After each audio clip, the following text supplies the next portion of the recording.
Hi, hello, welcome back to our channel, Can Indian Pilla. This is Harika. This is Raghu. And this is Vamika. So మేము ఇండియాకి వెళ్ళబోతున్నాము. ఇప్పుడు మేము ఎయిర్పోర్ట్లో ఉన్నాము. మా సెక్యూరిటీ చెకింగ్ అయిపోయింది. సో డ్యూటీ ఫ్రీ షాప్లో ఉన్నాము. కొంచెం ఏదైనా షాపింగ్ చేసి ఇక్కడ తర్వాత లాంచ్లోకి వెళ్ళి రిలాక్స్ అవుదామని అనుకుంటున్నాము. మాకు చెక్ఇన్లో కొంచెం ఇష్యూ వచ్చింది ఎయిర్ ఇండియా ఫ్లైట్స్ చెక్కినప్పుడు. అది చాలా లాంజ్లోకి వెళ్ళి కూర్చున్నప్పుడు చెప్తా, చాలా పెద్ద స్టోరీ చెప్తాం. సో ఇప్పుడైతే కొంచెం స్టఫ్ తీసుకుందామని చెప్పి ఇక్కడ వచ్చాము డ్యూటీ ఫ్రీలకి. చూద్దాం ఇక్కడ ఏమేమి ఉన్నాయో అని. స్టఫ్ తీసుకోవడానికి వచ్చాడు. So let's get started. నిన్న రాత్రి లగేజ్ అంతా ప్యాక్ చేసి కింద పెట్టాము. ఆ వీడియో క్లిప్స్ ఇక్కడ యాడ్ చేస్తాను చూడండి. వామికకి ఒక 10 kg బ్యాగ్ మాత్రమే ఉంది. మా ఇద్దరికి 223 kg బ్యాగ్ అండ్ 2 క్యారీ-ఆన్స్ ఉండే అనమాట. సో అలా అన్నీ ప్యాక్ చేసుకుని రాత్రి కింద పెట్టేసాం. అండ్ నెక్స్ట్ డే మార్నింగ్ మా ఫ్రెండ్స్ వచ్చారు మమ్మల్ని పిక్ చేసుకొని ఎయిర్పోర్ట్లో డ్రాప్ చేయడానికి.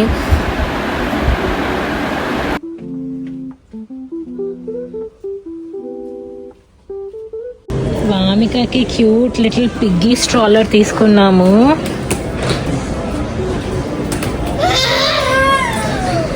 అది చూస్తుంది వాళ్ళ నాన్న షాపింగ్ చేస్తుంటే.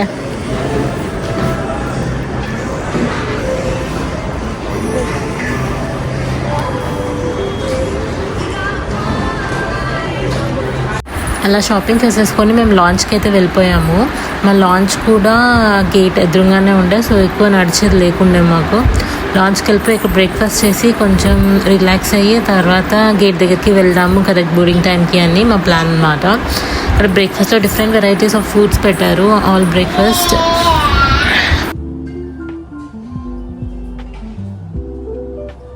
సో ఇక్కడ కూర్చొని మేము బ్రేక్ఫాస్ట్ అయితే ఎంజాయ్ చేస్తున్నాము. అండ్ వామిక కూడా అక్కడ స్ట్రాబెరీ యోగర్ట్ ఉంటే అది పెట్టాను. అది అన్స్వీటెండ్ ఉండే, సో తనకి చాలా నచ్చింది ఆ యోగర్ట్. మొత్తం pink pink yoghurt, pink chair, pink Vamika.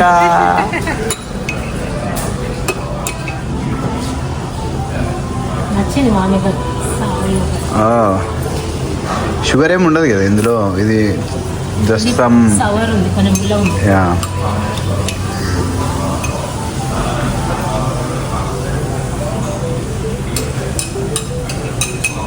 ఈ లాంచ్ యాక్సెస్ ఉండడం వల్ల మాకైతే కొంచెం టైం సేవ్ అయిందనే చెప్పాలి. ఎందుకంటే పొద్దున్నే లేసి ఇంట్లో బ్రేక్ఫాస్ట్ చేయాలంటే చాలా టైం పట్టేది.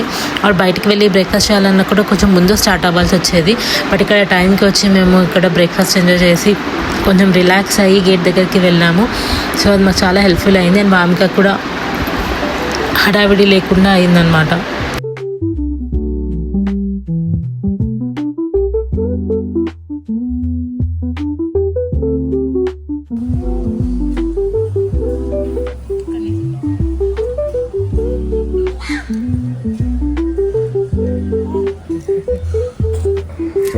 సో చూసారు కదా,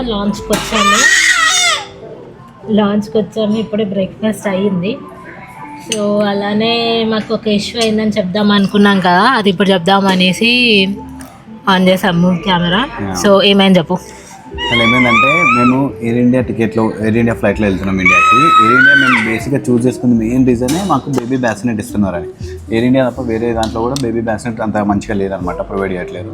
అతను చెప్పి మేము 3 months బ్యాక్ ఫస్ట్ ఫ్లైట్ మేము బుక్ చేసుకొని ఫస్ట్ బేబీ బ్యాసినెట్ ఉందని కన్ఫర్మ్ చేస్తేనే మేము టికెట్ కన్ఫర్మ్ చేసుకున్నాము, బుక్ చేసుకున్నాం.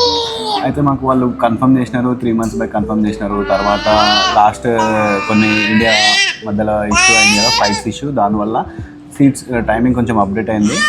అయినా కానీ సీట్స్ మాత్రం అవే ఉన్నాయని చెప్పి కన్ఫర్మేషన్ కూడా వచ్చింది మాకు May 13th రోజు. సరే మేము అంతా హ్యాపీగానే ఉన్నాం. 48 hours బ్యాక్ మాకు చెక్ఇన్ చేయమని మెయిల్ వచ్చింది. మెయిల్ చేస్తే మేము చెక్ఇన్ చేస్తే మా సీట్ నెంబర్స్ వేరే పెడుతున్నాయి బోర్డింగ్ పాస్లో. మేము అసలు సీట్ సెలెక్ట్ చేయలేదు, ఏం చేయలేదు. మేము బుక్ చేసేటప్పుడు మాత్రమే మేము ఏజెంట్ త్రూలో వెళ్ళాం. కానీ చూస్తే వేరే సీట్స్ వచ్చినాయి. మేము అసలు ఏం చేయలేదు. కస్టమర్ సెంటర్కి కాల్ చేసి ఇలా వేరే సీట్స్ వచ్చాయి, మనం బ్యాస్నెట్ సీట్స్ కావాలని 3 months ముందు బుక్ చేసుకున్నాం అది ఇది అంటే, ఆయన చెక్ చేసి మీ బ్యాస్నెట్ సీట్సే యాప్ తప్పు ఉన్నట్టుంది, టెక్నికల్ ఇష్యూ అనుకుంటా. సమ్టైమ్స్ అవుతుంది, బోర్డింగ్ పాస్లో ఒకటి చూపెడుతుంది, ఇక్కడ మా సిస్టంలో మాత్రం కరెక్ట్గా చూపెడుతుంది. ఏదైతే బ్యాసినెట్ సీట్స్ బేబీ సీట్ కావాలో అవే ఉన్నాయి. మీరు ఫస్ట్ నుంచే బుక్ చేసుకున్నారో అది అవే ఉన్నాయి. హిస్టరీ కూడా నేను అదే చెక్ చేసినాను. ఇక్కడ నోట్ కూడా పెడుతున్నాను, మీరు అక్కడికి వెళ్ళి వాళ్ళకి చెప్పండి ఇక్కడ రిమార్క్ కూడా పెడుతున్నాను అనేసి అన్నాడు. సరే అని చెప్పేసి ఆయన కూడా ఎందుకన్నా సేఫ్ సైడ్ అని చెప్పి 4 hours ముందే వచ్చాను. వచ్చి చూస్తే లేదు, బ్యాసినెట్ సీట్స్ వేరే వాళ్ళు బుక్ చేసుకున్నారు, మీరు పే చేయలేదు, మీ ఏజెంట్ జస్ట్ బ్లాక్ చేసి పెట్టింది కానీ పే చేయలేదు అని చెప్పేశారు అనమాట. సో అవి ఆల్రెడీ బుక్ అయిపోయాయి, ఇప్పుడు ఖాళీ లేదు అనేసి మాకు వేరే ఆయిల్ సీట్స్ ఇచ్చేసింది అనమాట.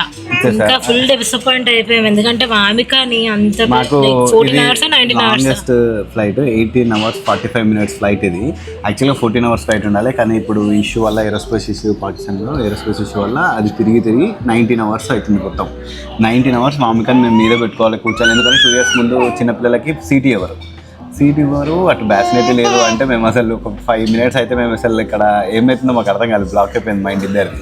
అయితే లేదు మాకు ఇది కావాలి, మేము 3 months బ్యాక్ బుక్ చేస్తున్నాము అని చెప్పి మొత్తం మా ఐటనరీ అన్నీ మేము అప్డేటెడ్ ఐటనరీ మాకు 13th వచ్చింది కూడా మేము వాళ్ళకి చూపెడితే లేదు ఓకే ఇది ఇష్యూ అయింది, మీరు యాక్చువల్గా సిస్టమ్ ఇష్యూ ఏంటిదో మేము కూడా చెప్పలేము, కానీ అదైతే అట్లా అయిపోయింది అని చెప్పింది. సరే మాకు ఇప్పుడు ఎలా మరి మాకైతే బ్యాసినెట్ కావాలి, మేము పే చేయడానికైనా రెడీ ఉన్నాం ఇప్పుడు అని చెప్తే బ్యాసినెట్ సీట్ ఆల్రెడీ బుక్ అయిపోయింది, కాకపోతే మీకు ఒక చేయగలుగుతానండి అంటే వామికకు కూడా ఒక సీట్ ఇస్తాను, మీ ముగ్గురికి 3 seats ఇస్తాను అని చెప్పింది. ఇంకా మేము చేసేది ఏం లేక సీట్ అని వస్తుంది కనీసం అని యాక్సెప్ట్ కూర్చోలేదు సీట్లో, బట్ అట్లీస్ట్ కొంచెం మాకు బ్రేక్ కావాలన్నప్పుడు దాన్ని అక్కడ పెట్టొచ్చు అన్నట్టుగా అదన్న దొరికిందని హ్యాపీగా ఫీల్ అయ్యాము. ఇంకా యాక్చువల్గా మేము సీట్ అయిన ఉంటే వేరేలాగా ప్లాన్ చేసుకుంటాం. ఒకటి మనకి ఇన్ఫ్లేట్ లాగా వస్తుంది, అది బెడ్ అవుతుంది, బెడ్ మీద పడుకోబెట్టచ్చు. కానీ వీళ్ళకి చిన్నపిల్లలకి below 2 years వాళ్ళకి సీట్ ఇవ్వట్లేరు అనే దాంతో మేము అది తీసుకొచ్చుకోలేదు. బట్ అనుకున్నా యాక్చువల్గా సేఫ్టీ పెట్టుకుంటే బాగుండేదేమో అని నాకు ఇప్పుడు అనిపిస్తుంది, కానీ రిటర్న్ వచ్చేటప్పుడు మాత్రం డెఫినెట్గా ఇండియాలో ఒక పర్చేస్ చేసి తీసుకోవాలి. ఇది మా ఎక్స్పీరియన్స్. ఇప్పుడే గేట్ దగ్గరికి వెళ్తున్నాము, ఆల్మోస్ట్ టైం అయిపోయింది, కానీ మధ్యలో ఇక్కడ ఓపెన్ ఎయిర్ ఏటీఎం అని కనిపించింది. ఫ్రెష్ ఎయిర్ కొంచెం తీసుకొని తర్వాత లోపలికి వెళ్దామని ఎప్పటికి వెళ్తున్నాము. సో ఇది ఫ్రెష్ ఎయిర్ అనమాట. ఇక్కడ మాత్రము బయట ఎయిర్ ఫ్రెష్ ఎయిర్ తీసుకొని ఒకసారి ఫ్లైట్ ఎక్కి మనం వచ్చినప్పటి నుంచి లాస్ట్ couple of hours నుంచి అసలు ఫ్రెష్ ఎయిర్ ఏమి ఉండదు, అంతా ఈ లోపల ఎయిర్ సర్క్యులేట్ అవుతుంది. ఇప్పుడు ఫ్లైట్ ఎక్కితే కూడా సేమ్ అలానే ఉంటుంది, కాబట్టి ఇక్కడ వీళ్ళు పెట్టినారు ఇది.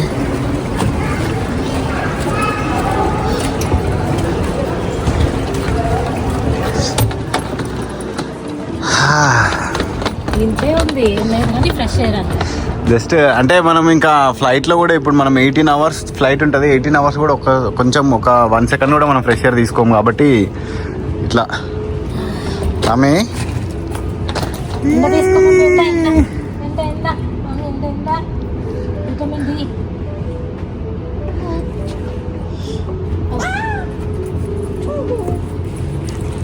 ఇంకా ఆల్మోస్ట్ బోర్డింగ్ టైం దగ్గరకు వచ్చేసరికి మేము గేట్ దగ్గరికి అయితే వచ్చేసాము.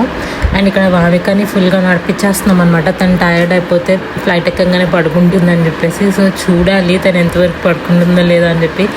బట్ చాలా నడిపించాం తను కూడా ఎంజాయ్ చేసింది. తనకి ఇష్టం అలా వాకర్ లాగా ఏదైనా పట్టుకొని నడవడం తనకు చాలా ఇష్టము. సో ఎలాగో ఫ్లైట్లో ఇప్పుడు 19 hours తను రెస్ట్రిక్టెడ్గానే ఉంటుంది, లెటర్ వాక్ అన్నట్టు మేము నడిపించామన్నమాట.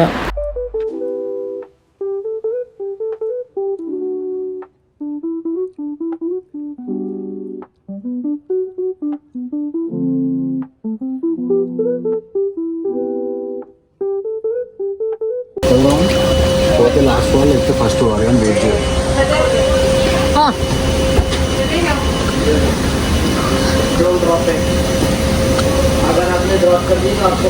మొత్తానికి ఫ్లైట్ అయితే ఎక్కేసాము.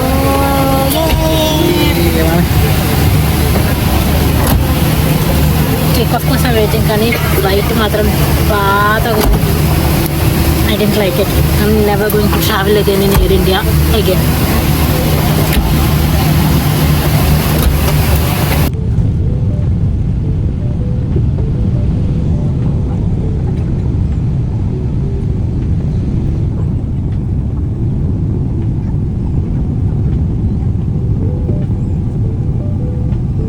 నా ఫ్లైట్ టేక్ ఆఫ్ అయింది.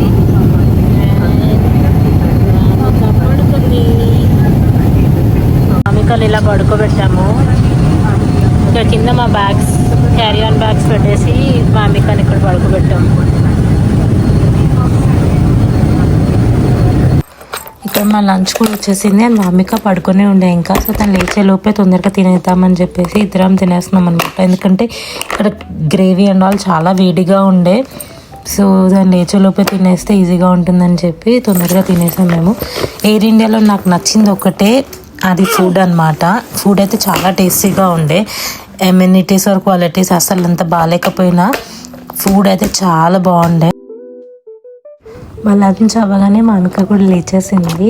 తనని కొంచెంసేపు ఆడిపించి తనకు లంచ్ పెట్టేసాం. తనకి ఇంట్లో నుంచి మేము అన్నం పప్పు చేసుకొని తీసుకొచ్చామన్నమాట, అదే పెట్టాము. ఇక్కడ వీళ్ళు ఇన్ఫెంట్ మీల్ అని ఇచ్చారు అండ్ ప్యూరీ పౌచెస్ కూడా ఇచ్చారు, కానీ తనకు అవన్నీ అలవాటు లేవు. సో తను తింటుందో లేదో అన్నట్టుగా మేము ఇంట్లో నుంచి సేఫ్గా అన్నం పప్పు తీసుకొని వచ్చాము. అది తినింది, తను తినేసి కొంచెంసేపు ఆడుకుంది.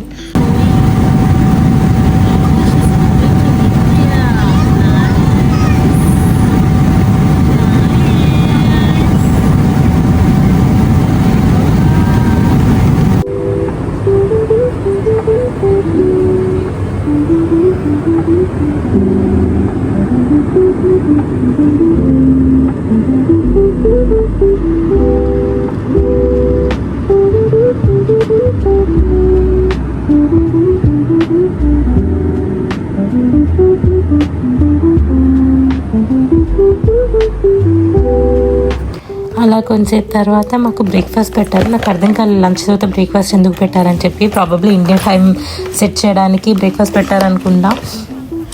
సో బ్రేక్ఫాస్ట్ కూడా బాగుండే. వామిక లేచి ఉండే, బట్ ఏది అంత హాట్ లేదని గ్రేవీ లాగా ఏం లేదు కాబట్టి ఇద్దరం మేనేజ్ చేయగలిగాము తినడం ఒకటేసారి.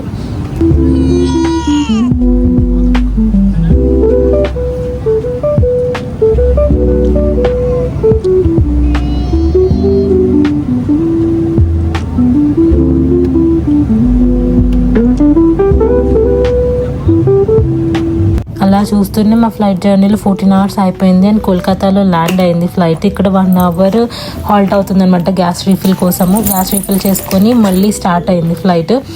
మేము ఢిల్లీకి రీచ్ అయ్యే వరకు మాకు 19 hours పట్టింది మొత్తము జర్నీ అంతా. అండ్ ఢిల్లీలో దిగి కస్టమ్స్ అవన్నీ చేసుకుని బ్యాగేజ్ కలెక్ట్ చేసుకునే వరకు మా కనెక్షన్ ఫ్లైట్ మిస్ అవుతుంది అనుకున్నాము, బట్ లక్కీగా క్యాచ్ చేయగలిగాము. అక్కడ ఉన్న పోర్టర్ సర్వీస్ వాళ్ళు బాగా హెల్ప్ చేశారు మాకు. సో వాళ్ళ వల్ల మేమైతే క్యాచ్ చేయగలిగాము కనెక్టింగ్ ఫ్లైట్ టు హైదరాబాద్. ఇక్కడ హైదరాబాద్ ఫ్లైట్ ఎక్కాము అండ్ ఇక్కడ మాకు డిన్నర్ సర్వ్ చేశారని వామిక కూడా ఒక ప్యూరీ పౌచ్ ఇచ్చారు. ఇది వచ్చేసి రూరోసోర్ ప్యూరీ పౌచెస్, అంటే ఇది ఇండియన్ బ్రాండ్ అనుకుంటా. వీళ్ళ దగ్గర అన్నం పప్పు పౌచెస్ కూడా ఉండే, నాకు చాలా నచ్చాయి. టేస్ట్ కూడా బాగుంది అండ్ వామిక కూడా నచ్చింది. సో ఎవరైనా చూస్తుంటే డెఫినెట్గా ట్రై చేయండి. ఈ వీడియో ఇక్కడికి ఆపేస్తున్నాను. నెక్స్ట్ వీడియోలో వామిక వెల్కమ్ ఎలా అయిందో అవన్నీ చూపిస్తాను. మా వీడియోస్ మీకు నచ్చితే please don't forget to like, share and subscribe to can Indian పిల్ల. ఇంకొక వీడియోతో మళ్ళీ కలుద్దాం. అంతవరకు టేక్ కేర్, బాయ్ బాయ్.